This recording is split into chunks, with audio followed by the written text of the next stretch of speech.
There's a really funny story. I mean, it is also a poignant story, but there's a funny story that I learned in your book, which is there was a point in System of a Down where you weren't sure if you wanted to be doing it. And, you know, these were your friends of 20 years at that point. And, you know, I think you were probably aware that the active income of being in System of a Down was important to them in addition to the passive. And at some point you had a meeting where you said, these are the things I would need to be in System of a Down, but maybe you should get somebody else to sing if that doesn't work. Mm-hmm. And there's a story in the book and they're like, well, we don't know. And there's a story in the book where you're hanging out with one of the other band members watching this singer singing, this Armenian guy singing Armenian music. And he says to you, oh, you know, we actually auditioned him to be in the band, but he couldn't growl. And you remember my response? I do, but you tell it. My response was, oh, okay. I'll take him into the parking lot and teach him in like 5 minutes, you know? So the story you're referring to was in 2017, after we played a long tour in Europe, 20-something dates. We came back, and I was confident at the time that touring was not for me anymore. I had severe back problems because I hurt my back on tour in the middle of the tour in Belgium, I remember, and I was still reeling from it. And over time, over the number of years, because we took a hiatus between 2006 and 2011, and then we kind of toured between 2011 and 2017.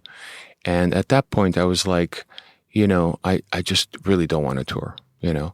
I just got over the travel, the physicality of it, right? I love performing. I just didn't want the travel, you know. And it also gets redundant artistically, you know, after a while you're on tour, if it's more than 1 or 2 shows. So I sat, you know, we had a band meeting discussing multiple things, and I asked for, you know, to add me as some, you know, one item on the band meeting. And when it got to my turn, I just said, who's throwing me the going away party? Who's going to MC it? And they're like, what?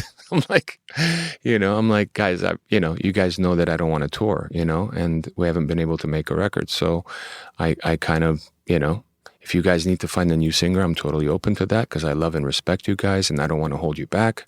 You know, the band is something very important, not just to you guys, but to me. And let's figure something out. And if I can help, let's be one of those unique situations that instead of cussing each other out and going our separate ways or me going my separate way, let me be constructive, you know, let me help you find someone if necessary, you know. I actually did find someone. But Serj, that is a double-edged sword or a two-sided coin or a whatever, right? Mm-hmm. Like, on the one hand, you are being accommodating and helpful. Mm-hmm. On the other hand, you are... I don't believe it would be great, on the other hand. Yeah, and also you're telling them, not worth it to me later, guys. Yeah. Well, you know, I just wanted... I didn't, you know, I wanted to give them an option, right? Now, if you ask me, if I was staying in the band at the time, in 2017... and someone else was going to leave, I would never continue without them. And you had actually, previous to having that meeting, years before having that meeting, also introduced the possibility of an agreement that nobody would tour on the name without all 4 of you. Correct.